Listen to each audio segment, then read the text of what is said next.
Kuşbaş Çarpel Medya izleyicileri, Çarpel Medya TV'nin 2. sezonunun 43. siyaset gündemi programını yapıyoruz. Bayağı bir uzun süredir Mehmet'le beraber bu programı gerçekleştirmeye çalışıyoruz. Bu hafta da yine Mehmet Gül'le beraber haftanın olaylarını yorumlamaya çalışacağız. Mehmet Gül bir yakınını kaybetti. Bu hafta içerisinde bir süre Bursa'ya gitti geldi. Mehmet başınız sağ olsun. Teşekkür ediyorum abi, sağ olasın. Allah başka acı göstermesin. Çok sağ olun, çok teşekkür ediyorum. Mağazaya sağlığın dileklerimizi iletiyoruz Çarpel Medya sağ olun. çalışanları olarak. Teşekkürler. Bu hafta Mehmet gündem gene çok yoğun. Evet. Ve ikimiz yorumlamaya çalışacağız haftanın gündemimizi. Evet. Önce istersen ben Irak ve Güney Kürdistan'dan biraz bahsedeyim. Haberleri böyle kısa hem Kürdistan'ın 4 parçasında neler oluyor onları görmeye çalışalım. Güney Kürdistan'da siyasi partiler seçim gündemiyle ikinci toplantısını gerçekleştirdi. Biliyorsun geçen hafta birinci toplantı yapıldı. Onun haberini verdik bu programda. Ondan sonra da ikinci bir toplantı daha yapıldı. Kendi aralarında seçim gündemini değerlendiriyor. Kürdistan bölgesi siyasi partileri seçim gündemini değerlendiriyorlar. Irak'taki seçimlerde ilgili de yeni gelişmeler oldu. Bu sefer biliyorsun Sadr kendi milletvekillerini istifa ettirmişti. Ama önemli bir gelişme daha oldu. KDP ile YNK arasında bir takım yeni gelişmeler var. Böyle sanki ortak Cumhurbaşkanı adaylığına doğru adımlar atılıyor haberleri geliyor. Onu da izliyoruz. Bakalım nasıl bir şey olacak. Hani nihai bir ortak adayda paydada buluşabilecekler mi Cumhurbaşkanı'nda?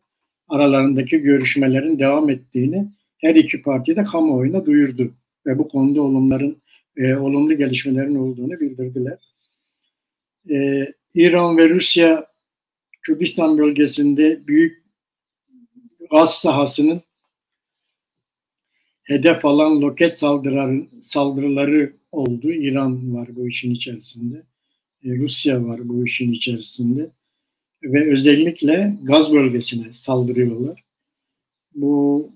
Buradaki ilk defada şimdi Süleymaniye'de bir saldırı oldu. Süleymaniye'deki şimdiye kadar yapmıyorlardı Süleymaniye'ye saldırı ama bu defa Süleymaniye'ye de bir saldırı gerçekleşti.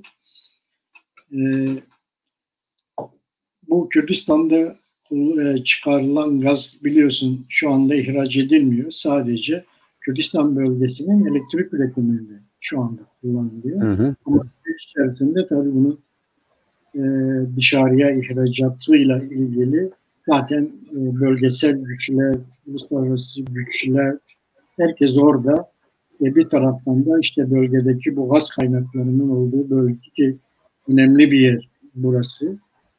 Saldırı yapılıyor. Kormor dedikleri bir bölge. Burası Mehmet. Çemçemal ilçesi, Süleymaniye'nin Çemçemal ilçesinde gaz sahası bu Kormor bölgesinde sahası, gaz sahası olarak adlandırılıyor. Buraya sürekli bir roket saldırısı var. 4 gün içerisinde 3 tane roket saldırısı gerçekleşti buraya. Tabii hani bu gaz olayları Kürdistan gazının önemi giderek arttı. Bu anlamda da buraya bölgesel güçler ve uluslararası güçlerin burada bir şeyleri var. Bir çatışma var.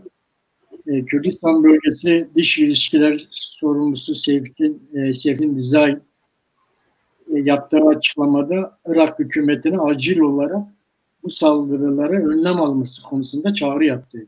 Sefin Dizay bunları tedbir alın dedi. Yani sizin göreviniz dedi. Çünkü bu roket saldırıları yapılıyor buraya. Böyle bir çağrı vardı. Ayrıca HDP'nin Hoşyar Zebani bu Zebari Bağdat'taki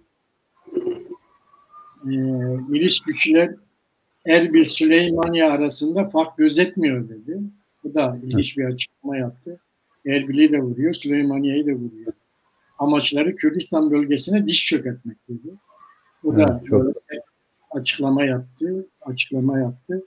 Belli ki yani Kürdistan gazının Avrupa ile buluşması İran'ı çok etkileyecek gibi ve İran bu konuda sürekli Kürdistan gazını etkiliyor. Tabii Rusya da buna destek veriyor. Çünkü Rusya da bunu istemiyor. Bu konuda gerçekten önemli şeyler oluyor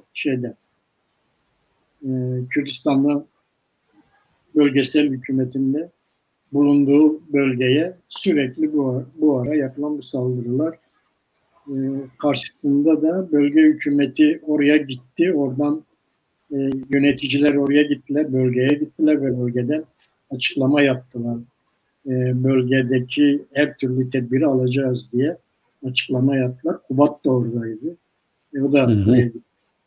Bunlar hep beraber oradan bir açıklama yaptılar. Bu da önemli bir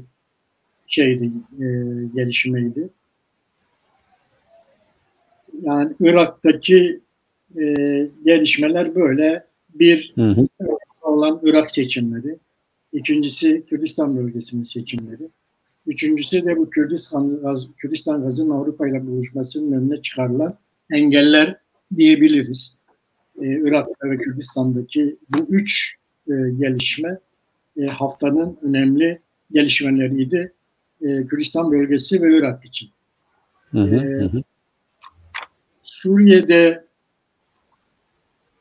Suriye'nin Geleceği Partisi Genel Başkan Yardımcısı ve Demokratik Suriye Muhalefeti Mısır temsilcisi Ali Navat bir açıklama yaptı Rojava ile ilgili.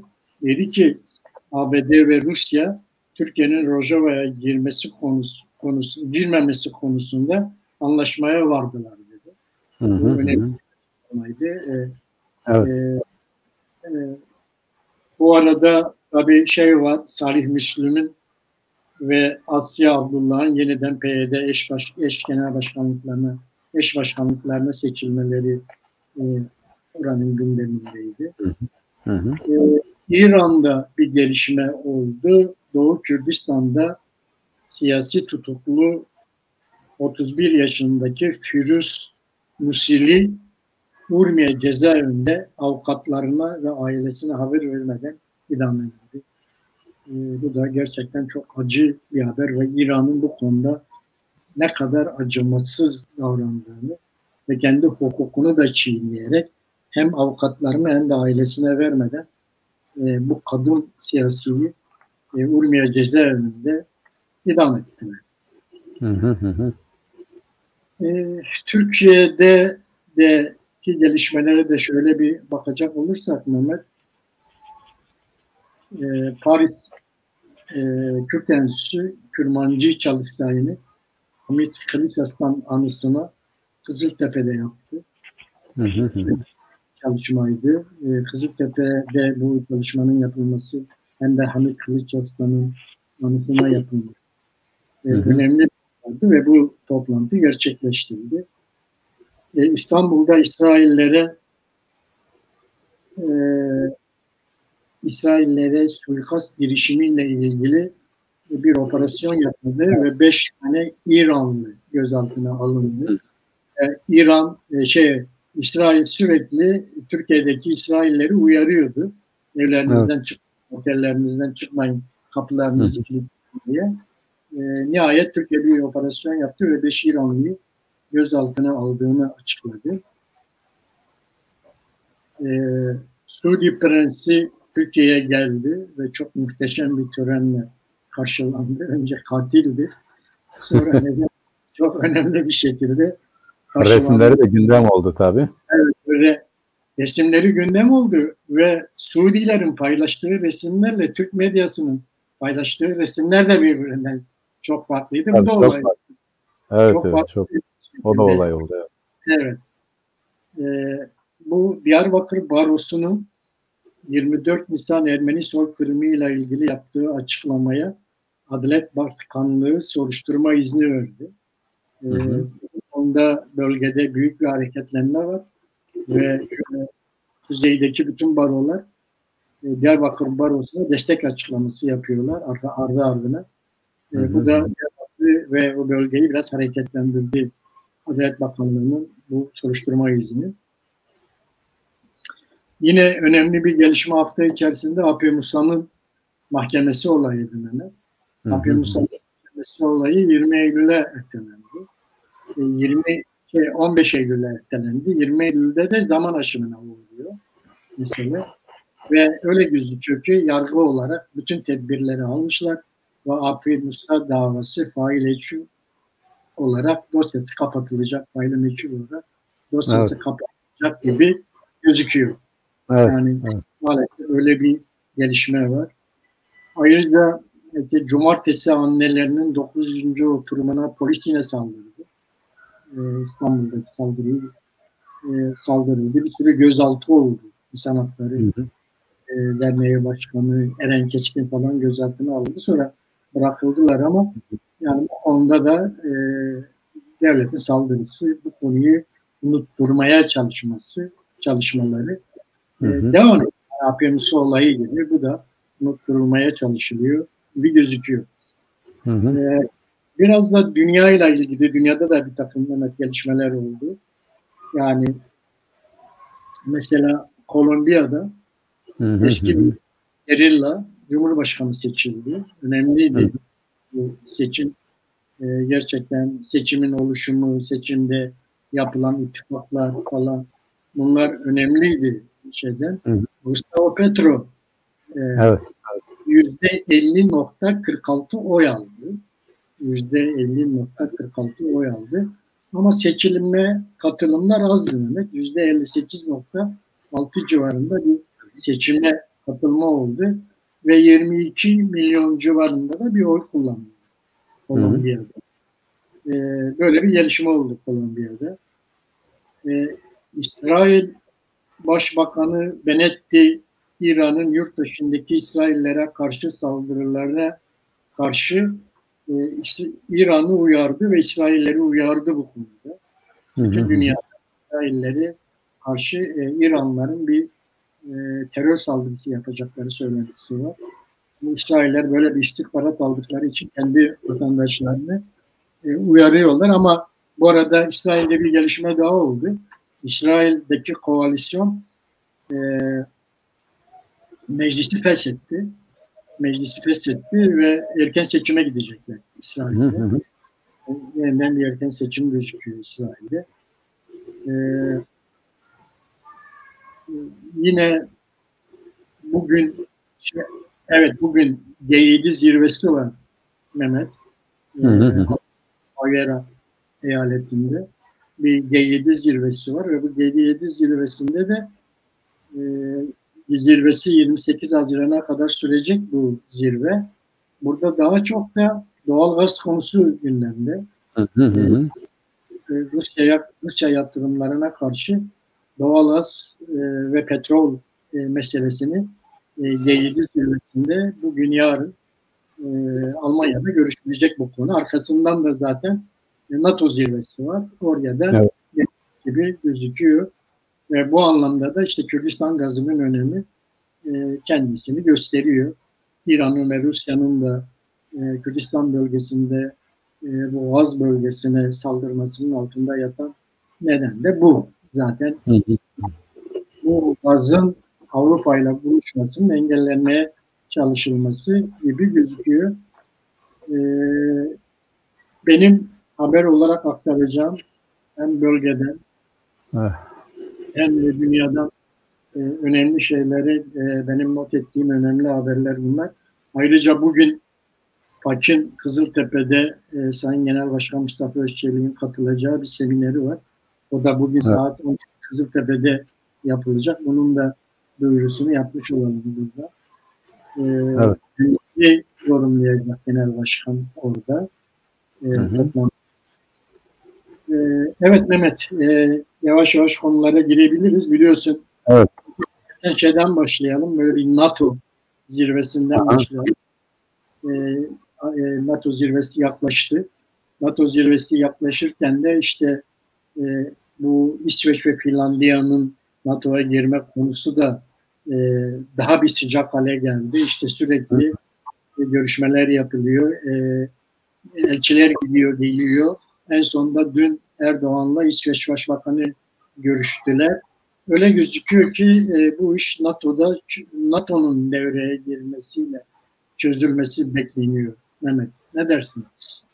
Evet, doğru abi, dediğin doğru. Ben evvela bizim Sayın Genel Başkan Mustafa Özçelik'in bugünkü paneli ben de bir vurgu yapayım. Ona Kızıltepe'de gerçekleşecek. Biliyorsunuz zaten PAK bu konuda bizim bu acil talepler programını her tarafta gündemleştirmeye çalışıyor.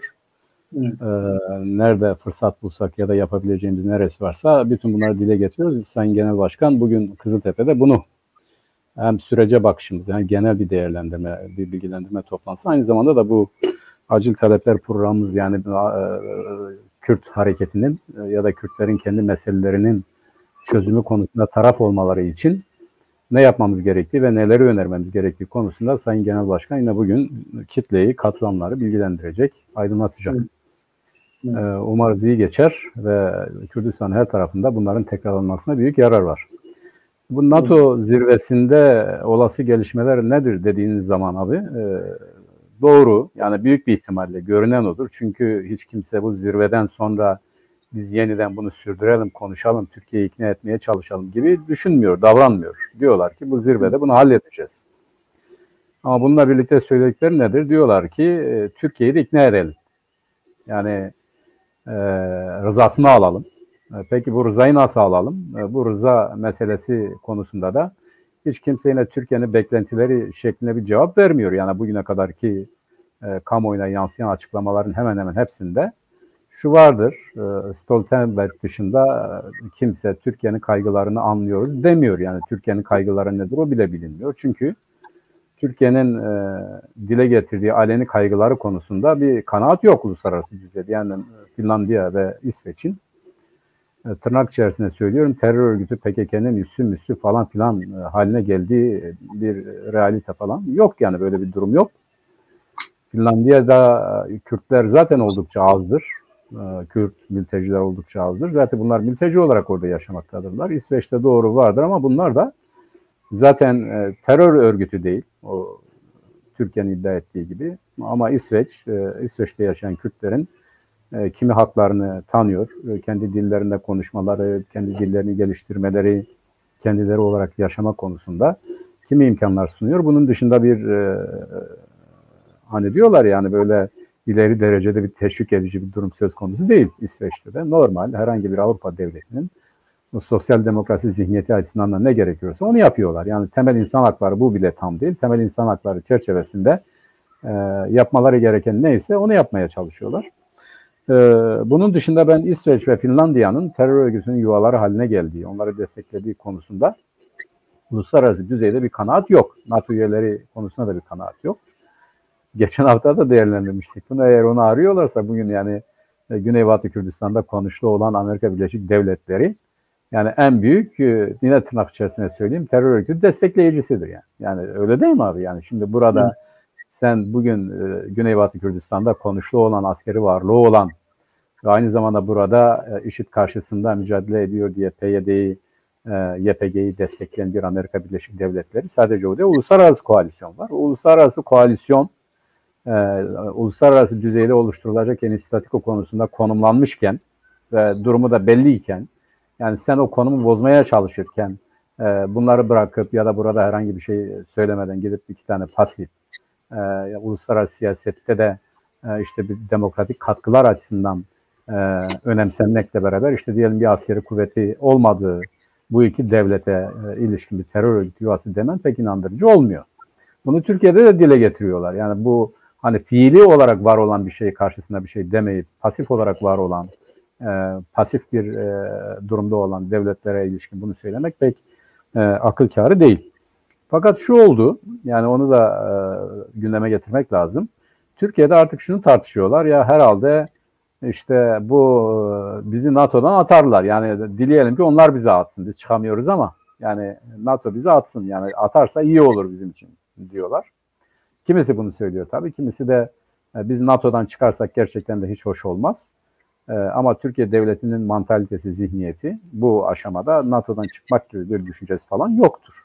Yani iş şu çatallanmaya gelirse NATO'dan kalmak mı, NATO'da çıkmak mı? Yani eğer İsveç, Finlandiya ve İsveç'i alırlarsa biz kalalım mı? Ya da bu restimizi yaptığımız halde biz dikkate alınmazsak çıkalım mı, kalalım mı ayrılığına geldiği zaman ben Türkiye Cumhuriyeti Devleti'nin ayrılalım diyebileceği kanaatinde değilim. Yani gerçekçi olmak lazım. Bugün Türkiye Batı blokunun, yani Avrupa'nın, Amerika Birleşik Devletleri'nin, Japonya'nın, yani dünyada Batı olarak tarif edebileceğimiz kesimin şeyidir, müttefikidir. Onunla ilişki içerisindedir. Ekonomik ilişkileri, askeri ilişkileri, politik ilişkileri bu toplulukla fazladır, öndedir. Ve adeta bir eteneyle onlara bağlıdır. Yani bu kendileri de söylüyor, Avrupa toplu olmasa biz kiminle ticaret yapacağız? Yani öyle fazla bir ticari ilişkileri falan yoktur. Diyelim Çin'e mal satamıyorlar, Japonya'ya satamıyorlar, Rusya'ya satamıyorlar. Rusya'ya sattıkları domates, biber, meyve, sebze, onun bir kısmında Rusya zaten politik sebeplerle alıyor. Diyelim ki kimisinde uyuşmadığı zaman geri gönderebiliyor. Yani her açıdan Türkiye Cumhuriyeti Devleti Batı'nın ayrılmaz bir parçası haline gelmiş. Yani ayrıldığı anda, yani NATO'dan çıktığında bu tasfiye süreci Türkiye Cumhuriyeti Devleti ordusunun tasfiye süreci olacaktır. Yani bu çok ciddi bir ekipman. Yani bugün Türkiye Cumhuriyeti ordusunun ekipmanları hep NATO çerçevesindedir. NATO kaynaklıdır. Yani uçakları öyledir, işte diğer askeri malzemesi öyledir, tüfeğine kadar öyle, giysisine kadar öyle. Gerçi bu konularda giysi ve tüfek konusunda epeyce bir farklılaşma oldu ama ya da bu işte hava savunma sistemi konusunda bu dronlarla beraber yeni bir takım unsurlar eklediler. Bunlar tabii ki yerlidir. Fakat şu vardır, teknolojik olarak da yine dışarıya bağımlıdırlar. Yani gerek navigasyon çerçevesinde gerekse gözler çerçevesinde olsun bu drone teknolojisi de büyük oranda yine de batıya bağımlıdır. Ama bunun dışında Türkiye ordusu dediğimiz zaman bir NATO ordusudur. Bu NATO ordusunun tasfiye edilmesi, ya orada çıkmak aynı zamanda o anlama geliyor. Bu zaten ciddi bir külfet getirecektir Türkiye Cumhuriyeti Devleti'ne. Ben o noktada tercihlerinin İsveç ve Finlandiya'nın girmesine rağmen NATO'da kalacakları konusundadır benim görüşüm. Onu göze alamazlar. Şimdi açıklamalara baktığımız zaman da onu görünüyor zaten. Yani biraz seninle konuştuk abi, biliyorsun. Amerika Birleşik Devletleri alt düzeydeki memurlarla cevap veriyor Türkiye Cumhuriyeti Devleti'ne. Yani Joe Biden ilk gün dedi ki bunun bizimle alakası yok. NATO çerçevesindeki bir hareketlenmedir, bir istek, bir taleptir. Bunu NATO çözecektir, NATO üyeleri çözecektir. Onun dışında işte Milli Savunma Bakanları çerçevesindeki memurlar açıklama yapıyor ve Türkiye telkinleri şudur. Yani Türkiye'yi anlıyoruz, o da yumuşatmak içindir ama yani bu iki devletin de İsveç ve Finlandiya'nın da NATO'ya girmesi önemlidir. Biz bunu da istiyoruz diyorlar. Şimdi şöyle düşünelim. Yani bugün Türkiye NATO'ya üye olduğu için NATO'nun yapamadığı iki şey var abi. Bu çok önemli. Belki de üçüncüsü de buna eklenebilir. Birincisi şu.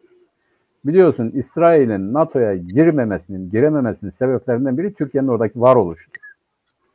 İkincisi Güney Kıbrıs Devleti'nin, yani Güney Kıbrıs Avrupa Topluluğu üyesidir. Güney Kıbrıs'ın girmemesinin nedeni de Türkiye Cumhuriyeti Devleti. Türkiye Cumhuriyeti Devleti'nin orada oluşu bu iki tane devletin NATO'ya girmesi önündeki en büyük engeldir.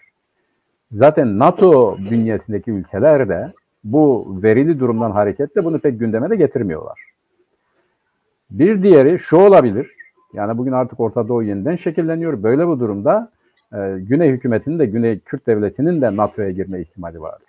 Mesela ne oldu? Onu görelim. Bugün eskiden incirlik ve benzeri çok önemliydi. Türkiye'nin NATO üyeliği çerçevesindeki üsler gerçekten de çok önemliydi. Çok öne çıkarılıyordu. Fakat şimdi ne oldu? Güney Kürdistan'da Amerika Birleşik Devletleri en büyük elçiliğini kuruyor. Yani çok büyük bir elçilik ve bu aynı zamanda istihbarat kaynaklı ve bu aynı zamanda bilgi alma kaynaklı bir büyük elçiliktir. Yani Erbil'de yapılmaya çalışan büyük elçilik. Orta Doğu'nun belki dünyadaki en büyük elçiliklerinden biridir. Bu sadece elçilik değil ama aynı zamanda diğer iletişimler, haberleşmeler, istihbarat konusunda da önemli bir üs olacaktır. Bir diğeri nedir? Mesela Şengal bugün Amerika Birleşik Devletleri ve İsrail için çok stratejik bir bölgedir. Amerika onun için Şengal üzerinde önemli durmaktadır.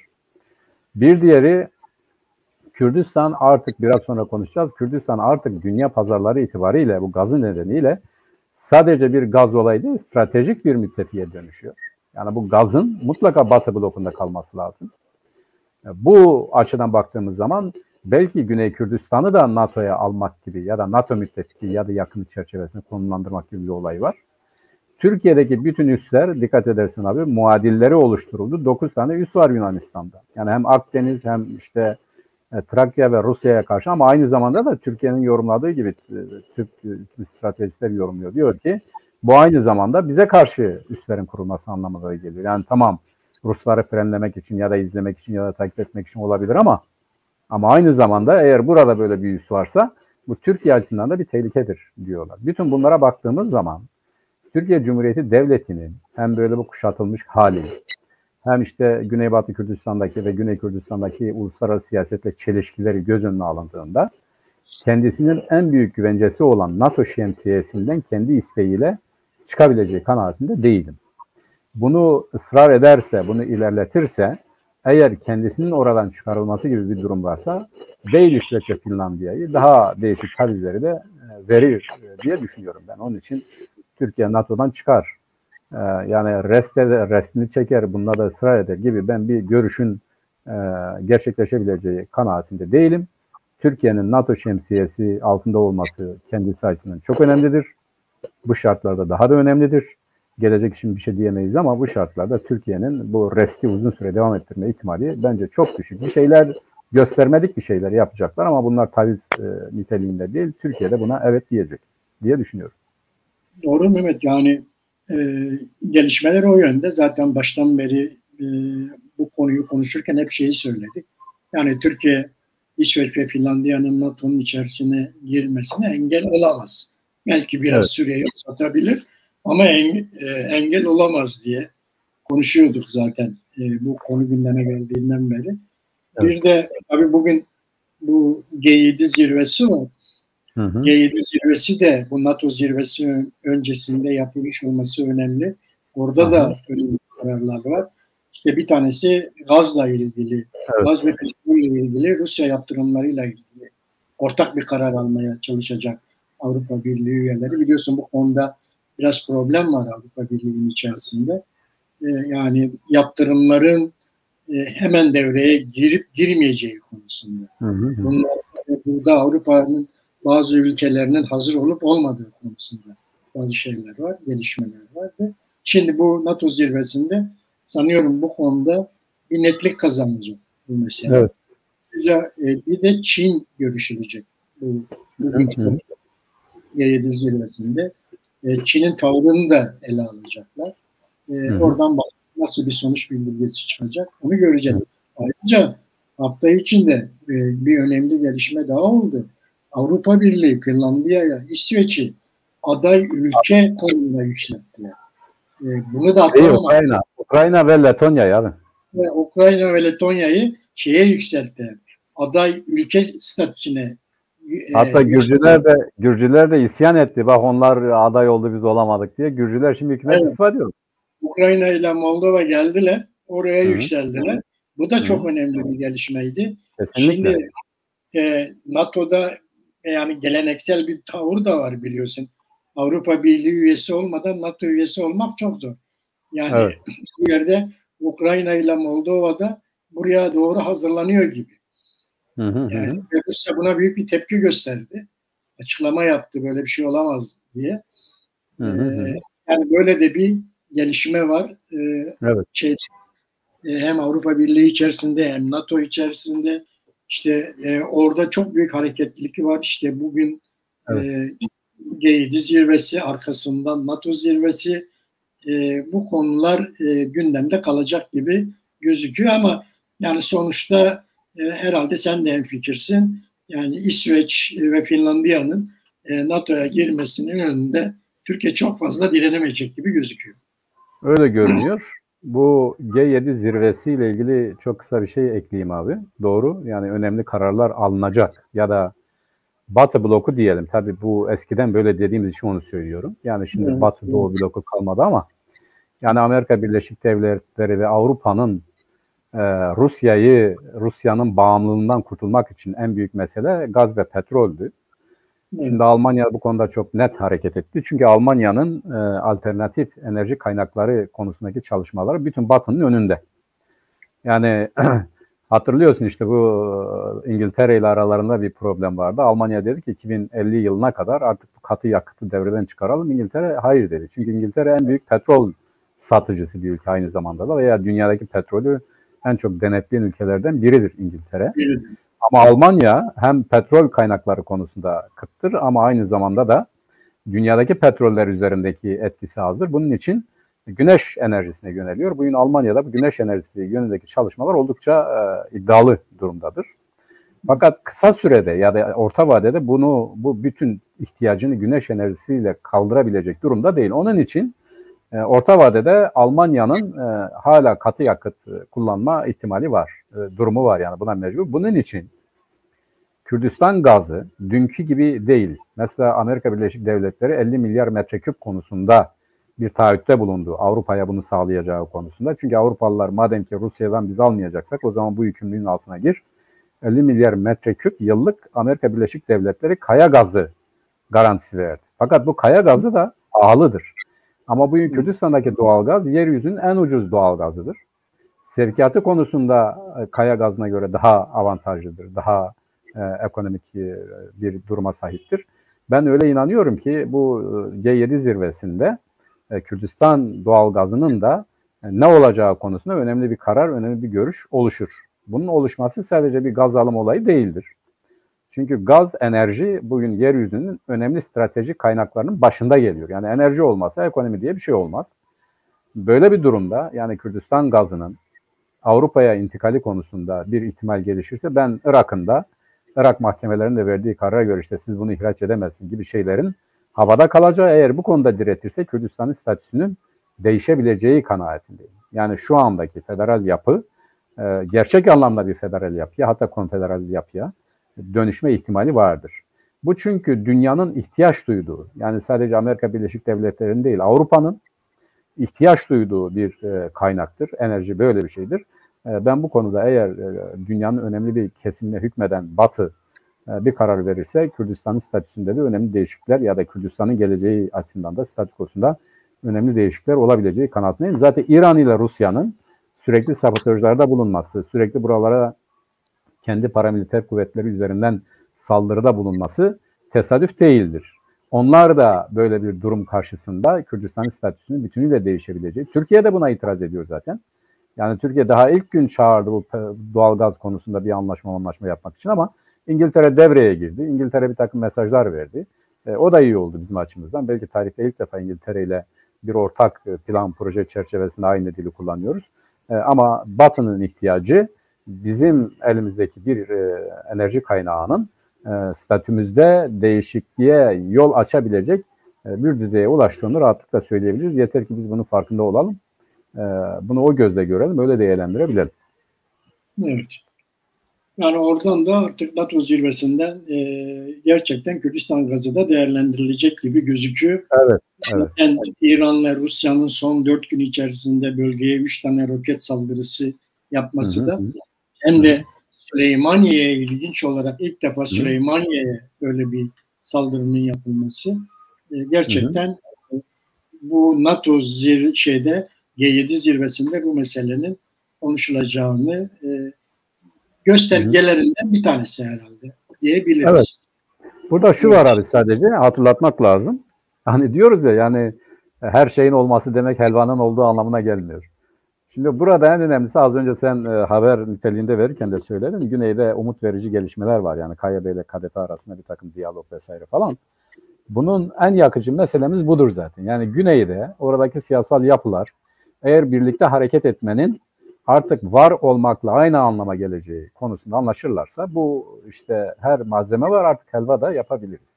En önemli eksikliğimiz bu bence. Yani şimdi görünürdeki en önemli eksiklik nedir dersen, Kürtlerin kendi varlıklarıyla, yani kendi kültürel, siyasal, fiziksel varlıklarıyla, millet olarak varlıkları ile birlikte hareket etmeleri arasında eşit işaret vardır.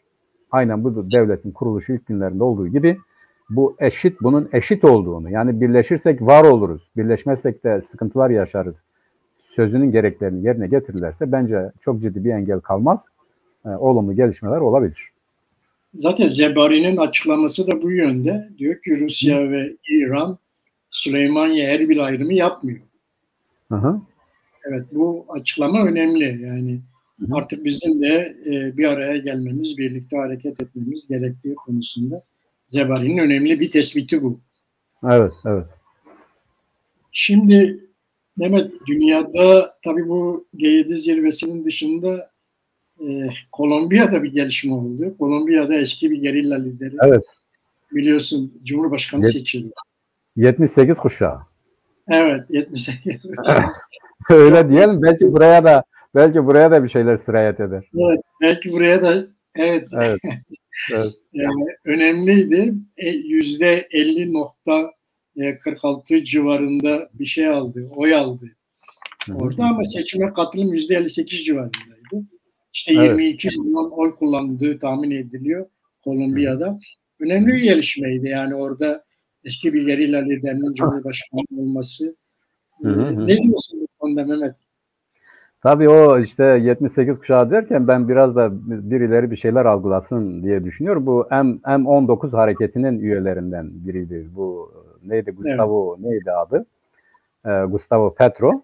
Bizim gibi Mustafa içeride de yatmış biri. Bizim gibi içeride de yatmış biri. Fakat M19 hareketinin diğerlerinden farkı şuydu. O zaman en öndeki hareketlerden biriydi. Yani THKPC'nin de işte esinlendiği Suni denge vesaire gibi tezlerin, teorilerin oradan esinlenerek çıkarıldığı bir olaydı. Bu M19 hareketi 80'lerden sonra, yani o tecrübeyi yaşadıktan sonra silahlı mücadeleyi bıraktı ve siyasal mücadeleyi, öyle diyelim. Gerçi aralarında ciddi fark yok ama mesela FARC Kolombiya'da şimdi devam ediyor. Yani silahlı mücadeleye devam ediyor. Hala ciddi bir güç ama bu M19 bıraktı ve silahı bıraktı. Siyasal mücadeleye, silahsız mücadeleye devam etti. Bu önemli bir gelişme oldu. Fakat bence bizim buradan çıkarmamız gereken ders şu. Yani bir eski gerilla üyesinin, M19 üyesinin bugün Kolombiya'da devlet başkanı olmasından çok nasıl bunlar bunu başardılar? Buna bakmak lazım.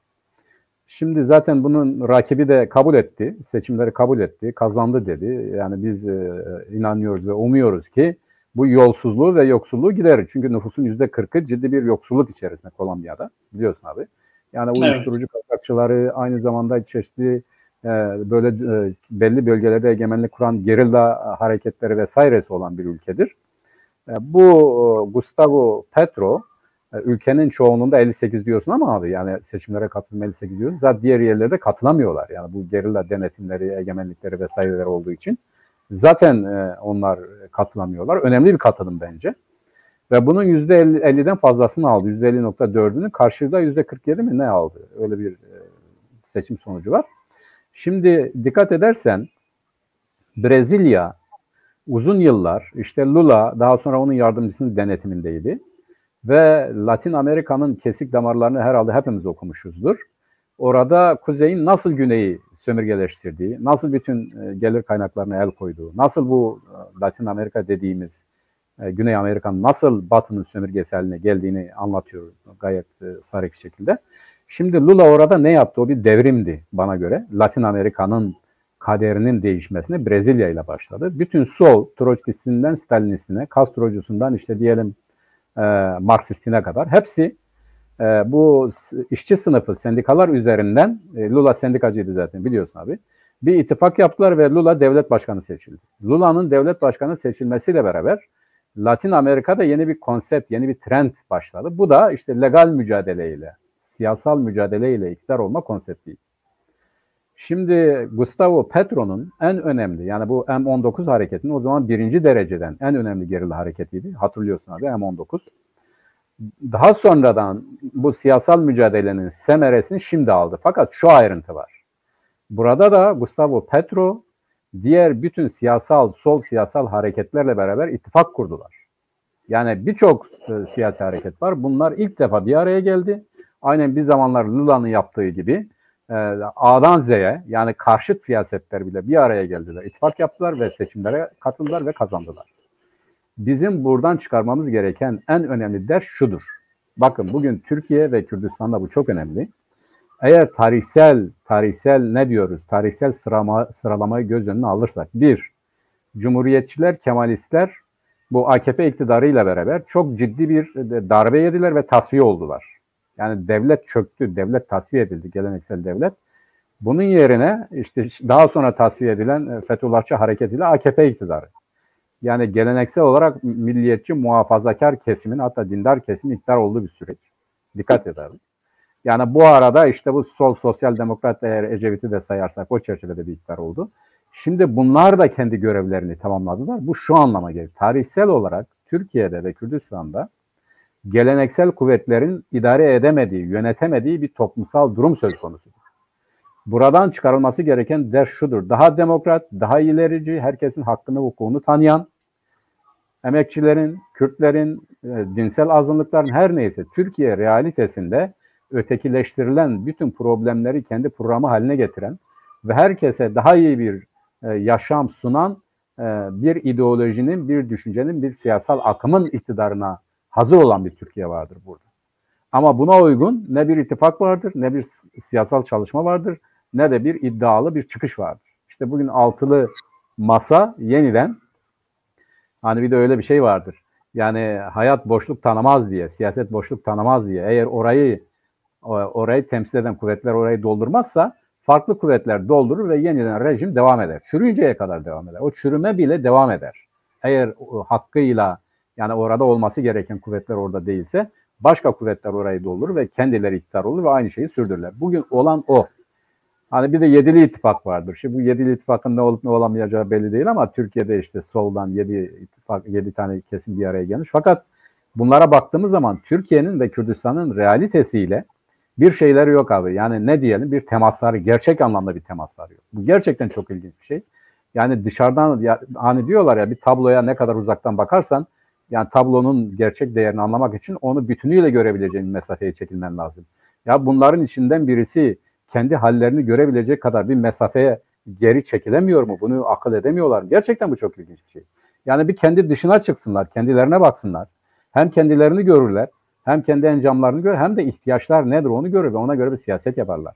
Kimisi şunu söylüyor: ya biz zaten o kuvvette değiliz. Tamam da o kuvvette değilsin. Kuvvet olmak için siyaset yapman lazım.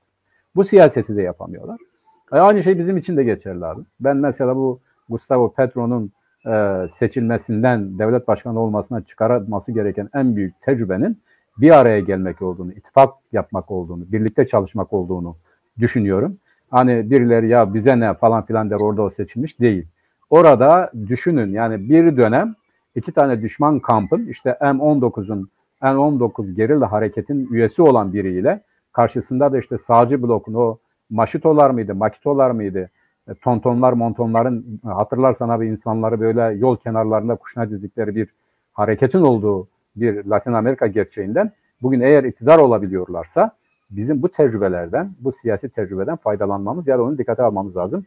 En büyük olay şu: bizlerin de, yani Kürt hareketinin de kendi taleplerini elde etmek istiyorsa, bu Türkiye'deki kuvvetler karşısında, Türkiye'deki güçler karşısında bir güç olmak istiyorsa mutlaka ve mutlaka bizim ortak çalışmak için bir program ve bir anlayış birliği oluşturmamız lazım. Aynen öyle. Doğru. Yani bu konuda. Yalnız tabii bu Kolombiya'daki gelişme, Cumhurbaşkanlığı, bir gerilla liderinin Cumhurbaşkanı olması konusunu Kürtler daha önce yaşadı. Biliyorsun, Aha. Celal Kayyari de bir gerilla lideriydi ve Cumhurbaşkanı. Evet, aynen. Kürtlerin bu konuda daha önce yaşanmış bir deneyimi var. Tabii. Bu da önemli. Yani Kürtlerin de böyle bir deneyimi yaşadığını biliyoruz. Evet. Kolombiya'daki şeyler. Tabii yani yavaş yavaş Mehmet, bölgeye gelin. Bu Rojava'da biliyorsun bir takım gelişmeler oluyor. Rojava'da.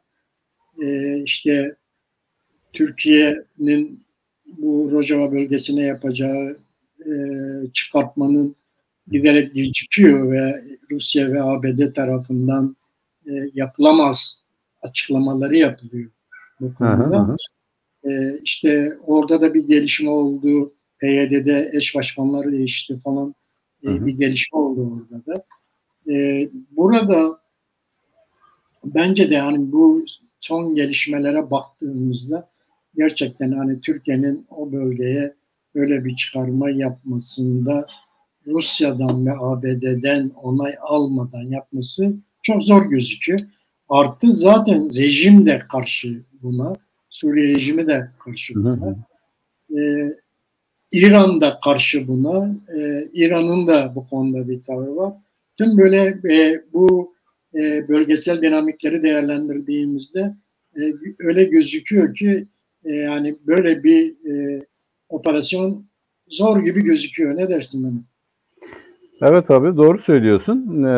Şimdi Türkiye'nin buraya girme hevesi nereden çıktı ona bakmak lazım. İşte bu Rusya kötü bir örnek oldu. Yani hani diyoruz ya gücü yetene diyelim ki onun öncesine tartışsaydık şöyle diyebilirdik. Ya Rusya Ukrayna'ya giremez çünkü bu dünyadaki dengeler konusunda ciddi bir problem olabilir. Bu problemi de Rusya göze alamaz derdik ama Rusya girdi. Amerika Birleşik Devletleri, yani bana göre Amerika Birleşik Devletleri öyle şeyler yaptı ki Rusya adeta girmezsem benim kuvvetimden şüphe duyarlar. Yani girmezsem sorun çıkar diye düşündü ve müdahale ettiler. Bunun tabii haklı sebepleri değil de bunun bir takım verileri de vardı. Yani Rusya da Ukrayna'yı hizaya getirmek için bir takım atraksiyonlar içerisindeydi. Diyelim ki Donbas bölgesinde, yani Doğu Ukrayna'da, bu Rus azınlığın çoğunlukta olduğu bölgelerde Ukrayna'nın siyaseti gerçekten bir ırkçı siyasetti, bir antidemokratik siyasetti. Rus muhalefetin dilini yasaklamaya kadar gittiler. Rusya da buna karşı kayıtsız olmadı. Şimdi bu sonuçtan hareketle baktığımız zaman şunu düşünüyoruz. Yani belki şunu aktarmam gerekir mi gerekmez mi bilmiyorum. Bir Ukraynalı ile konuştum ben. Bu Ukraynalı dedi ki, ya dedi Zelenski Yahudidir dedi. Ne olmuş dedim ve bir güvensizlik ifade etti. Yani sanki de şöyle bir şey. Yani bütün bunlar başımıza Yahudiler ile Amerikalılar ördü. Yani sanki de Zelenski bunu bilinçli yaptı gibi. Yani Rusya müdahale etsin, Avrupa'da desteklesin, böyle bir duruma gelelim gibi bir komplo teorisinden hareketli yaklaştı ama öbür tarafta da veriler vardır. Yani nedir bu veriler? İşte hiç kimsenin ummadığı bir devlet başkanı oldu Zelenski. Yani bir tiyatrocunun gelip devlet başkanı olması gibi, o oyunu oynarken birdenbire gerçekleşmesi. Öbür taraftan işte Ukrayna'da diyelim ki, yani hani bazen diyoruz ya, nereden çıktı bunlar diyebileceğimiz Nazi hareketinin oluşması. Bunların diğer azınlıklar karşısında bir ırkçı siyasete yönelmeleri. Her neyse, yani böyle baktığımız zaman sanki de gerçekten de oluşturulmuş gibi görünen bir konsept var ama değil tabii. Bunların hepsi bir realiteye dayanıyor. Bu realite içerisinde de Rusya, Ukrayna'nın önceki anlaşmalara dayanarak, çünkü Birleşik Devletler Topluluğu'nun kurucu üyelerinden biridir Ukrayna. Yani Beyaz Rusya, Ukrayna ve Rusya Federasyonu bu Birleşik Devletler Topluluğu'nun 3 kurucu ülkesidir. Bu önemli bir şeydir.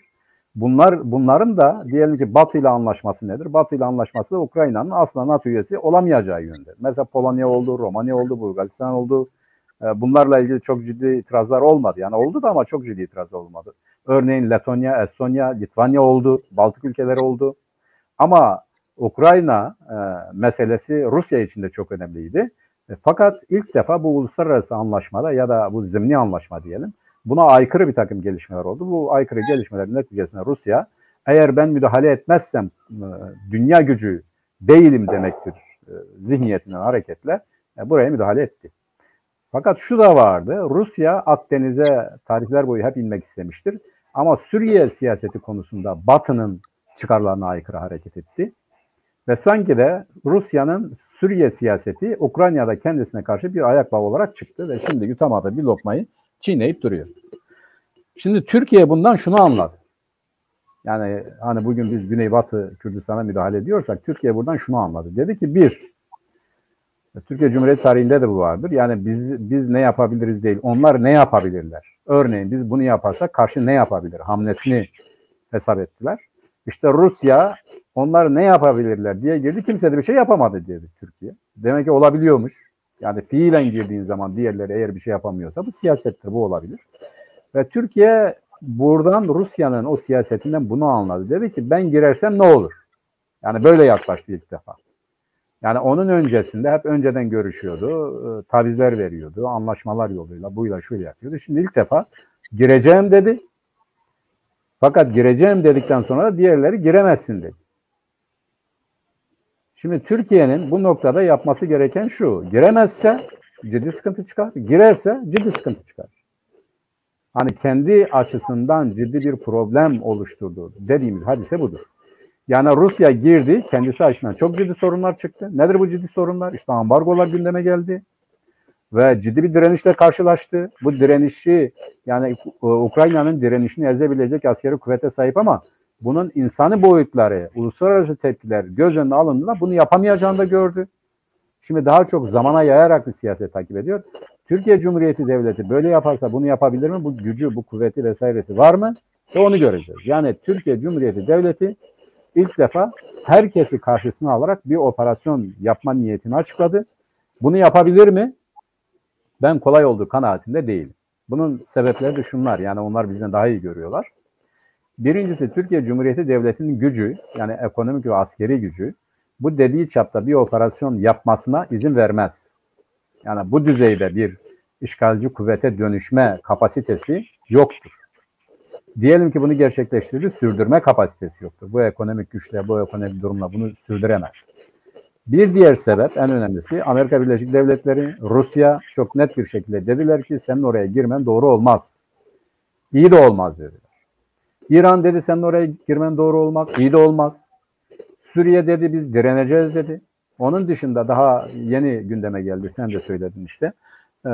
Komando birlikleri, işte Rakka'daki komando birlikleri yukarıya doğru hareketlendirilmiş. Bunlar da Güneybatı Kürdistan'a doğru, yani bu Türkiye'nin müdahale edebileceği yerlere doğru sevk edilmiş durumdadır. Yani Amerika Birleşik Devletleri'nin bunlara yol verdiği, bunlara o yöne doğru, kimisi diyor ki Amerika Birleşik Devletleri bu kuvvetleri oraya yönlendirdi. Ve Türkiye'ye karşı ciddi bir direniş hattı oluşturulmuş durumda. Ya da bu niyetini açıklamış durumda olan ciddi kuvvetler var. Bu az değil yani. Suriye var, İran var, işte Kürt muhalefeti var ve uluslararası koalisyonun desteği var, Rusya'nın isteksizliği var. Her neyse, nereden bakarsak bakalım, Türkiye'nin işte ben gireceğim, ben müdahale edeceğim dediği noktalarda eskisi gibi hani bir seyr-ü sefada bulunabileceği serbest bir alan yoktur. Şimdi oraların hepsi dikenli gül bahçesine döndü. Oraya girdiği andan itibaren bir reaksiyon, bir karşı duruş görecektir. Bunlarla baş edebilir mi? İşte o da pratiğin ya da hayata geçtiğinde ancak anlayabileceğiniz bir durumdur. Ama benim kanaatim şudur. Bu şartlar altında Türkiye'nin böyle bir operasyona gireceği konusunda ben pek emin değilim. Şöyle bir durum da var Mehmet. Şimdi bu konuda Cumhur İttifakı'nın tavrı belli. Yani işte bölgeye girmek, Kürtlerin oradaki kazanımlarını yok etmek üzere kurulmuş bir politika. Zaten MHP'nin AKP'ye desteği veya Cumhur İttifakı'na desteği, sen Kürtlerin kazanımlarını yok ettiğin süre içerisinde ben senin yanındayım desteği. Bugün Cumhur İttifakı eğer Kürtlerin kazanımlarında olan desteğini, saldırılarını durdurursa MHP'nin de desteğinin kaybolacağını görebiliriz. MHP böyle yapıda hareket ediyor. O da tabii belli bir kesimlerinin ideolojisinin doğrultusunda hareket ediyor. Bu defa Millet İttifakı'nın aslında buradaki tavrı çok önemli. Şimdi biz Kürtler ne bekliyoruz? Şunu bekliyoruz. Millet İttifakı çıksın, Cumhur İttifakı'nın bu tavrına karşı desin ki Kürtlerin Rojava'da kazanacakları bir özellik Türkiye'nin çıkarına aykırı değil. En azından bunu söylemesi gerekir, değil mi? Evet. Böyle bir bu tavır böyle sanki bir ara Davutoğlu böyle bir şeyler söyledi ama sonradan bunun arkasına getirmedi. Cumhur İttifakı'nın da Millet İttifakı'nın Cumhur İttifakı'nın bu saldırı tavrına karşı işte Kürtlerin Rojava'da bir özerk yapıya kavuşması Türkiye'nin çıkarına karşı değil tavrına girmesi gerekir. Bu konuda adım atması gerekiyor. Zaten yani madem ki Erdoğan bu meseleyi iç siyasetin bir parçası haline getirdi bunu ve iç siyasette bunu kullanmaya çalışıyor. O zaman Millet İttifakı'nda böyle bir siyaset içerisinde girmesinde bence büyük fayda var diyorum ben. Doğru abi, fayda var ama şimdi yapmıyorlar. Ne yapıyorlar? Onlar diyorlar ki tam tersine akıl veriyorlar AKP'ye. Diyorlar ki sen bunu kendin oraya girerek Türkiye'yi yıpratmak yerine yani uluslararası hukuk düzeyinde ya da siyaset arenasında Türkiye'yi bir işgalci kuvvet durumuna düşüreceğine Esad'la anlaş. Esad bunu yapsın. 2 günde temizler oraya yani. Şimdi bunların verdiği akıl bu. Yani bunların Kürt meselesi ve çözümüne ilişkin aralarında herhangi bir fark yok abi. Yani ikisi de aynı şeyi düşünüyorlar. Bir zaman şu vardı, onu gördük. Diyelim ki eski devletin üyelerinden işte kimi generaller diyorlardı ki IŞİD mi, PYD mi ve açıkça net bir şekilde diyorlardı ki PYD, biz Kürtleri tercih ederiz. Yani bizim sınırlarımız boyunca bir IŞİD devleti mi kurulmalıdır? Yoksa bir Kürt devleti mi kurulmalıdır? Yani Kürt özelliği mi kurulmalıdır? Açık ve net bir şekilde diyorlardı ki biz burada bu gerici IŞİD devletini değil, işte çağdaş Kürtlerin özellikle Kürt oluşumunu tercih ederiz diyorlardı. Ve evet, Türkiye Cumhuriyeti ya da AKP iktidarının politikasını bu kadar net bir şekilde eleştiriyorlar. Fakat son dönemlerde gördük, IŞİD tasfiye edildikten sonra bu sefer de bunlar diyorlar ki ya biz buna karışmayalım, işte Esad'la anlaşın, Esad bunları tasfiye etsin. Yani bunu Suriye'nin iç meselesi olarak görelim. Suriye devletinin bunu tasfiye etmesi için de biz yardımcı olalım. Ama biz bunu Suriye adına ya da biz bunu kendimiz oraya girerek yaparsak uluslararası düzeyde işgalci durumuna düşeriz. Ve aynı zamanda da biz orada ciddi belalarla karşı karşıya gelebiliriz. Ve nihayetinde de oraya biz egemen olamayız. Yani uluslararası statiko çerçevesinde ya da bu yasal statiko çerçevesinde nihayetinde sen oradan çekilmek zorundasın. Çekilmek zorunda olduğun bir yere sen neden giriyorsun? Orada Türk askeri neden ölüyor ya da neden bu kadar masraf yapıyoruz gibi bir itirazları var. Yoksa işte Kürtler burada özerk olsun, Kürtlerin hakkını tanıyalım vesaire gibi bir durum değil. Ama sen de hatırlıyorsan bir zaman zaten Türkiye Cumhuriyeti Devleti'nin ya da AKP siyaseti şuydu. Yani PYD, o zaman PYD miydi bilmiyorum ama Kürt hareketinin, Kürt muhalefetinin oradaki diğer muhalefetle beraber Esad karşısında durması ve iktidarın değişmesi. İktidar değiştikten sonra da bakarız sınaklara diye bir siyaset vardı.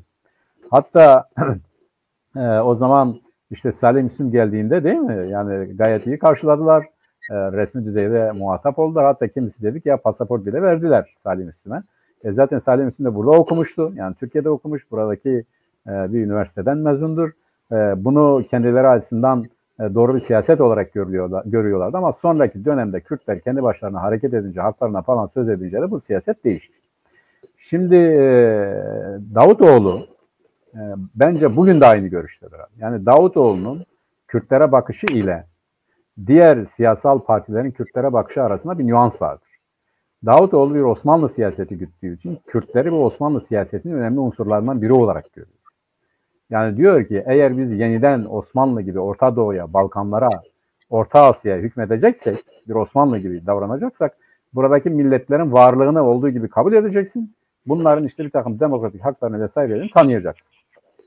Bununla beraber sen büyük bir devlet olabilirsin diyor. Ve bunun hakkını, hukukunu savunarak ya da bunu organize ederek bir büyük devlet olabilirsin. Sen bunu yapamazsan zaten olamazsın. Onun için Davutoğlu siyasetinin Kürtlere bakışı ile diğer Altılı İttifak'ın, Davutoğlu'nun da içerisinde olduğu Altılı İttifak'ın Kürtlere bakışı aynı değil benim gördüğüm kadarıyla. Zaten programda bir ara tartışmıştık, konuşmuştuk. Orada programlarını okuyunca da açıkça ortaya çıkan budur yani. Bir büyük Türkiye Cumhuriyeti Devleti, yani Osmanlı gibi düşün. İçerisinde farklı milletlerin, farklı inançların, farklı etnik grupların olacağı bir Orta Doğu devleti. Zaten ister istemez bunu gündeme getirecektir. Yani milliyetçilikten uzak durması lazım. Her milletin de kendi hakkını, hukukunu tanıması lazım. Bunu yapmazsa zaten bir Orta Doğu devleti olmaz. Böyle bakıyor. Hala da bence diyelim ki Güneybatı Kürdistan'da Kürtlerin özelliği konusunda ben onların çok ciddi bir itirazda bulunacaklarını sanmıyorum. Onların itirazı bu özerk yapının Esad'la mı ilişkili olacağı, Türkiye ile. Onlar Türkiye ile ilişkili olmasını istiyor. Yani fark bu. Olsun, bizimle alakalı olsun. Yani Güney Kürdistan da bize katılsın diyorlar. Onların bu bakış açısı vardır. Yani Irak'la, Araplarla değil de bizimle alakaları olsun. Bu çerçevede olduğu müddetçe ben onların itiraz edebileceği kanaatinde değilim. Ama diğerleri öyle değil. Yani bir Kürt siyaseti konusunda Kürt varlığının inşası gerçekleşmesin diye ben CHP'nin de, İYİ Parti'nin de, özellikle bu ikisinin de çok ciddi derecede bu iktidardan daha geride oldukları kanaatindeyim. Bunlar işte bu konuda Güneybatı'da bir özel Kürt yönetiminin oluşmaması için Esad yönetimiyle konuşulması, görüşülmesi ve onun bu hareketi tasfiye etmesi için desteklenmesi gerektiğini söylüyorlar. Onların politikası bu yöndedir. Evet, biz de yine buradan Kürtlerin beklentisini bu konuda yine tekrar edelim. Yani Kürtlerin bu konuda beklentisi Rojava'da gelişecek bir Kürt statüsünün ve Türkiye'nin çıkarlarından çelişmeyeceğini böyle ortak bir şekilde açıklanması gerekir. Kürtler bu beklenti içindedir diye muhalif partilerden, Cumhur İttifakı'nın bu saldırı tavrına karşı muhalefetten beklediği budur diyelim ve gelelim Türkiye'ye Mehmet. Evet, Türkiye langur lungur bir seçime gidiyor. Yani, aynen öyle, langur lungur. Yani hiçbir kural kaydının henüz belli olmadığı, ne olacağını da belli olmadığı gidiyor yani. Yani hani Demirel bir ara demişti herhalde, devlet bazen rutin dışına çıkar diye. Evet.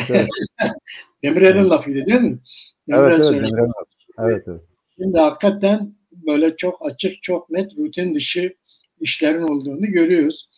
Bir taraftan bu sansür yasası getirilmeye çalışılıyor. İşte Kürt gazeteciler tutuklanmaya çalışılıyor falan, böyle büyük bir saldırı var. Öyle gözüküyor ki işte bunları böyle hani bir araya topladığında işte Suudi Prensi geliyor gidiyor. Suudi Prensi'ne çok böyle ne diyelim şaşalı törenler yapılıyor. Bunlar böyle gözüküyor ki böyle Türkiye bir seçime doğru gidiyor. Öyle gözüküyor. Tabii burada iki tane ittifak var işte. Bir tanesi Cumhur İttifakı, bir tanesi de Millet İttifakı ve bunların hala Kürtler konusunda bir netlikleri yok. Ve Kürtlerin de bu konuda bir araya gelip ortak bir hedefe yöneldikleri de yok. Bunu yani süreci kaçırmadan, yani eğer Kürtler gerçekten bugün Cumhurbaşkanlığını belirleyecek bir düzeye gelmişlerse, böyle bir konjonktür varsa ülkede, Kürtlerin bunu değerlendirmesi gerekir. Evet. Belli taleplerin etrafında bir araya gelip Kürt taleplerini hem burada kamuoyuna, Türkiye'de, Kürdistan'da kamuoyuna, hem de diaspora aracılığıyla bütün dünyaya Kürtlerin talepleri, beklentileri bu yöndedir demeleri gerekir. Bunun için bir çabada gözükmüyor. Ne dersin Ömer? Abi şimdi birincisi şu, Türkiye cenahının, yani bunu bir bütün olarak düşünmek lazım. Kendi aralarındaki iktidar mücadelesini bir yana bırakırsak, bu Türkiye Cumhuriyeti'nin temel mantalitesi çerçevesinde aralarında bir fark yok.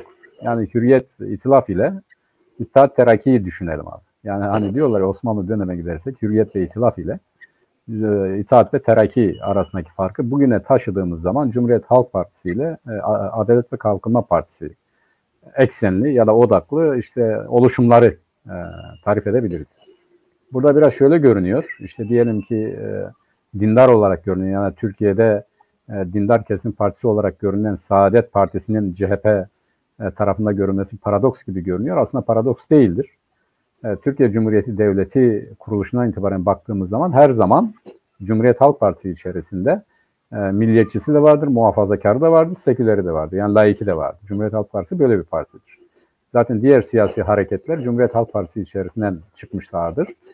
Onun işte diyelim 1974'te Saadet Partisi'nin önceliği olan o zamanki Milli Selamet Partisi ile CHP, yani düşün, bu Cumhuriyete işte kafir yönetim diyen bir parti ile işte şeriatçı diyen bir Cumhuriyet Halk Partisi ittifak yaptı ve Kıbrıs'ı işgal ettiler. Yani Kıbrıs'a müdahalede bulundular. Bu tesadüf değil. Türkiye Cumhuriyeti Devleti'nin aklı, devlete karşı olanlar ile devleti savunanları bir araya getirip ortak bir eylemde bulundu ve bütün Türkiye Cumhuriyeti vatandaşlarını, o zamanlar hatırlıyor musun bilmiyorum, hatırlar mısın bilmiyorum, solcular bile abi bu Kıbrıs seferine karşı seferber oldular yani. Yani herkes seferber oldu. Yani böyle bir ideolojik egemenlik kurdular. Onun için ben bu Kürt meselesi konusunda, yani bizimle ilgili konularda bunların kafasında çelişki olan hiçbir şey yoktur. Çelişki şu, çelişki değil, farklılık şu. Diyorlar tamam. Yani bizim bunlara haklarını, hukuklarını, kendileri olarak yaşamalarını sağlayabilecek herhangi bir imkan vermemiz doğru değil, vermeyeceğiz. Peki yöntem ne olmalıdır? İşte bu yöntemde ayrışıyorlar.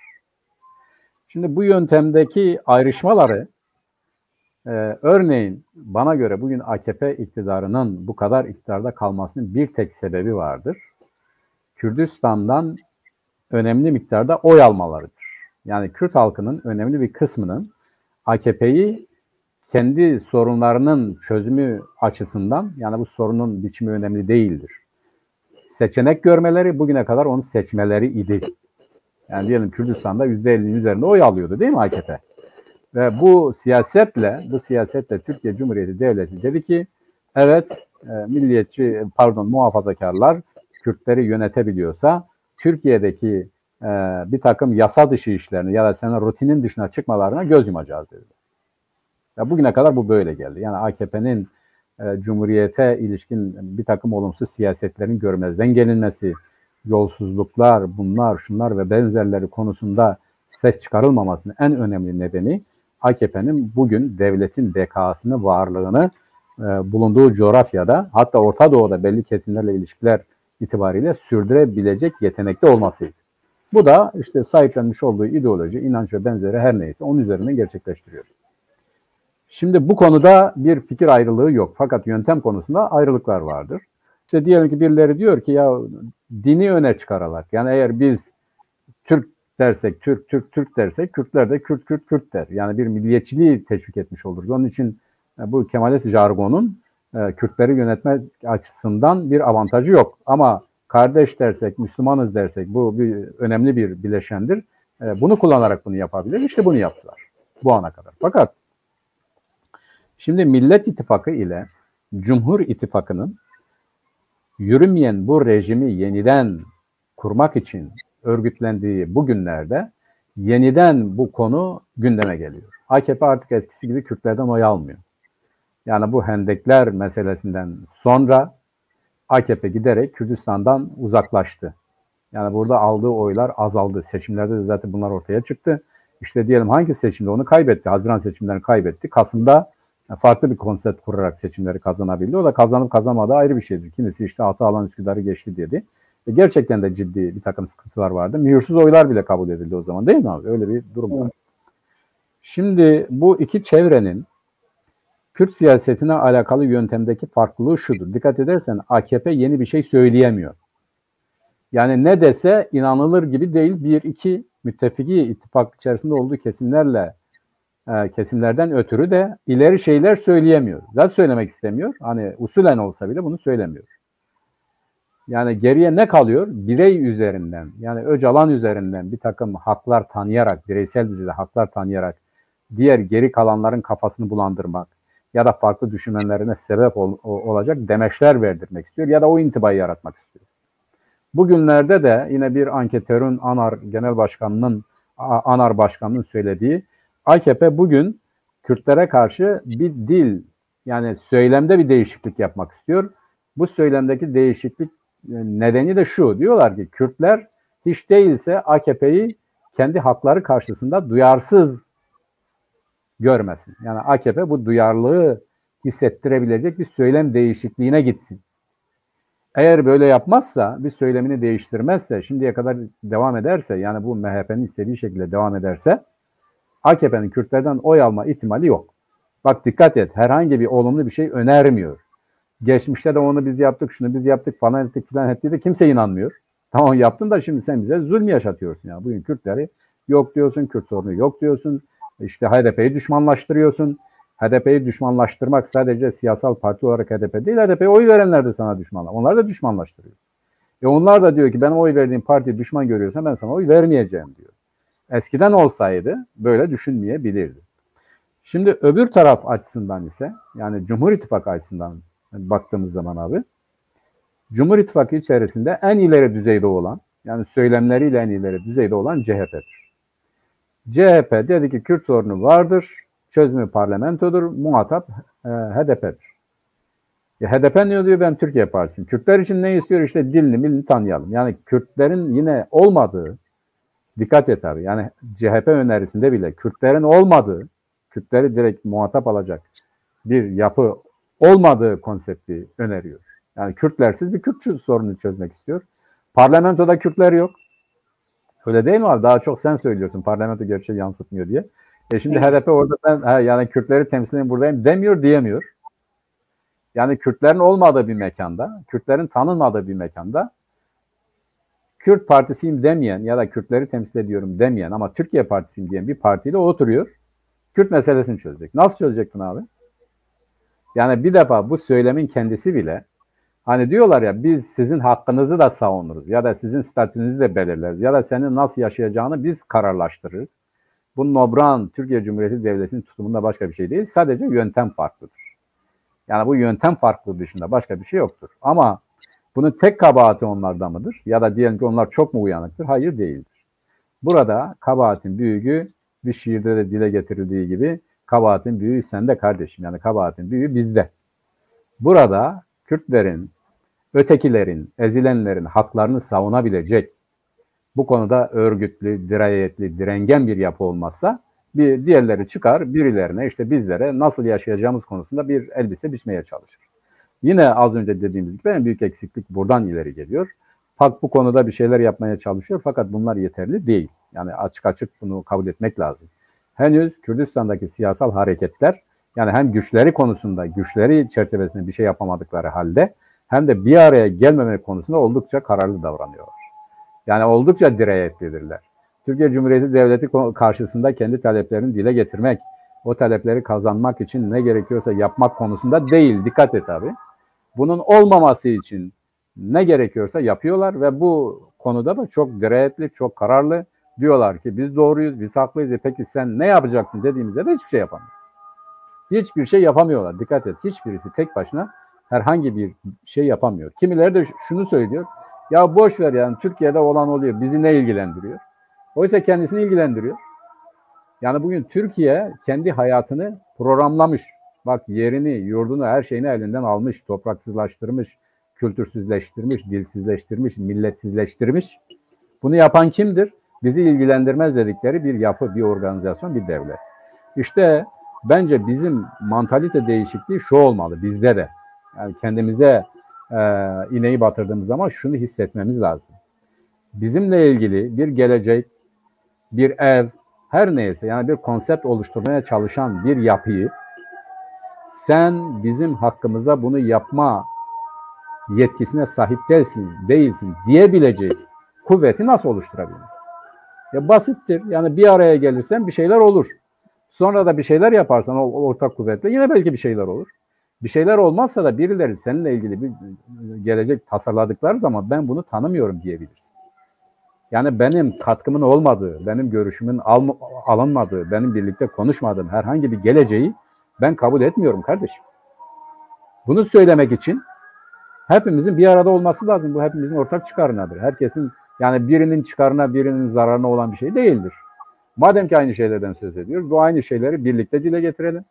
Ve aynı zamanda birlikte diyelim ki bizim muhatap alınmadığımız, bizim ve sizin eşit bir masada oturmadığımız ve burada bir statü oluşturmadığımız müddetçe sizin bize biçeceğiniz herhangi bir elbiseyi biz giymeyiz.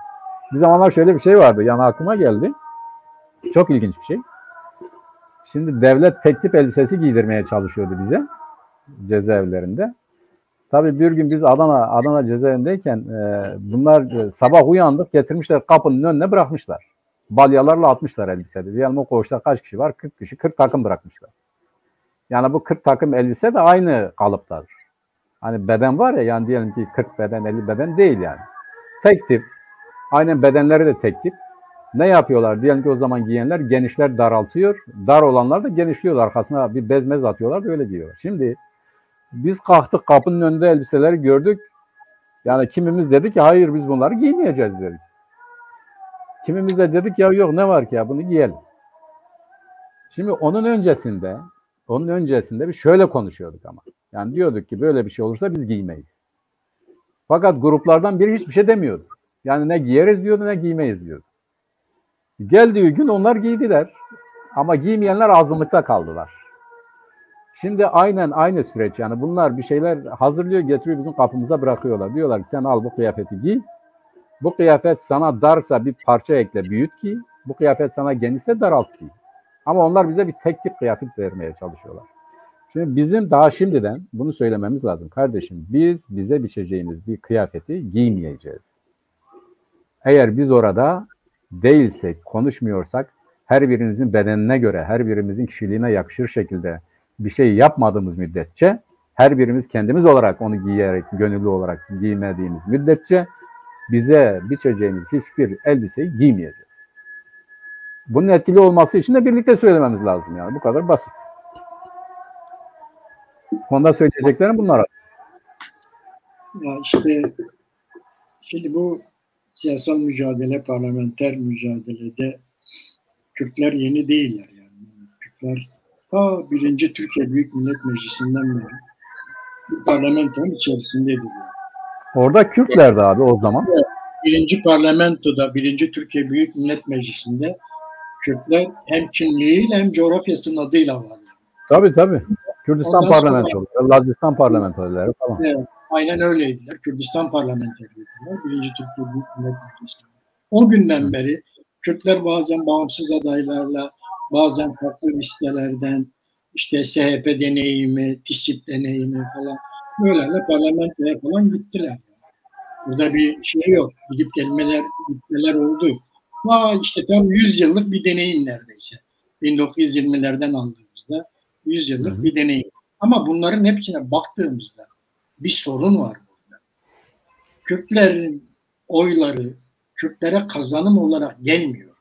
Bu bir şey var, bir problem var.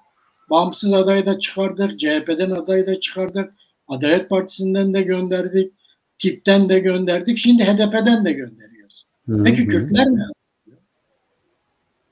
Yani orada Kürt olarak kabul edilmiyor ki abi. Evet, bizim burada hangi kolektif hakkımız anayasal güvenceye kavuşturulmuş durumda? Veya HDP bu talepleri dile getiriyor. Talep şu, HDP'nin tutum bölgesi ortada. Diyor ki Kürt sorununu parlamentoda çözeceğiz diyor. CHP de bunu söylüyor. Evet. Peki Kürt sorunu nedir? Yani Kürtler şu anda ne talep ediyor? Kürt sorunu dedikleri ki yani bizim için bu sorun değil. Sorunu, bu meseleyi çözmeyip bunu sorun haline getirenler Türk tarafıdır. Tabii. Aynen öyle. Türk tarafı bunu sorun haline getiriyor. Bizim taleplerimiz var. Biz sorun değiliz. Biz kendimizi sorun olarak görmüyoruz. Bizim taleplerimiz var. Bu taleplerimizin yerine getirilmesi, taleplerimizin güvenceye kavuşturulmasını istiyoruz. İşte eğer burada bir araya gelebilirsek, yani Kürt dilinin mesela basit taleplerden yola çıkarak, Kürt dilinin resmi dil olması, Kürt dilinin eğitim dili olması, Kürt kimliğinin kabullenmesi, tabii. Kürtlerin parlamentoya kendi kimlikleriyle gidebilmelerinin önünün açılması, işte var olan bütün siyasi tutukların, gazetecilerin serbest bırakılması, değil mi? Yani işte ismi değiştirilen bölgelerin, ilçelerin, köylerin, mezraların isimlerinin iade edilmesi gibi böyle basit taleplerle bizim bir araya gelmemiz lazım ve bu taleplerin arkasında durmamız lazım.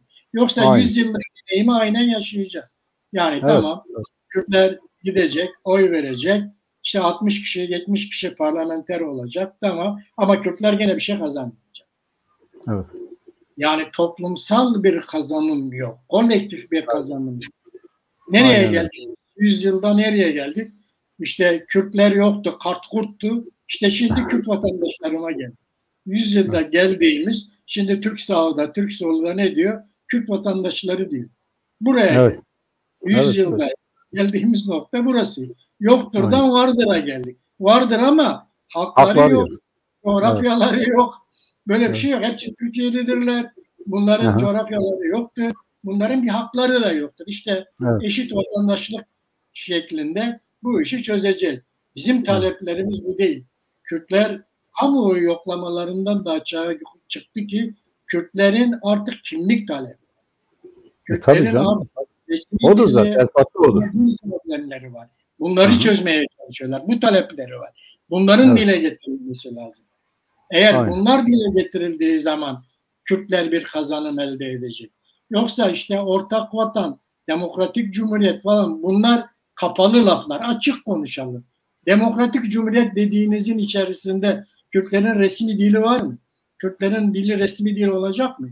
Değil mi? Eğitim dili olacak mı? Kürt kimliğinin tanınması anayasal güvenceye kavuşturulacak mı? Bunları konuşalım, açık konuşalım. Açık konuşalım ki Kürt halkı da neye oy verdiğini bilsin. Budur yani yapmamız gereken. Bunu yapmamız gerekir diye düşünüyorum. Yani Kürtlerin bu seçim döneminde Kürtlerin oyu belirleyici olmuşken Cumhurbaşkanlığı seçimlerinde Kürt taleplerinin arkasında bir birlik oluşmasının zamanı gelmiştir diye düşünüyorum Mehmet.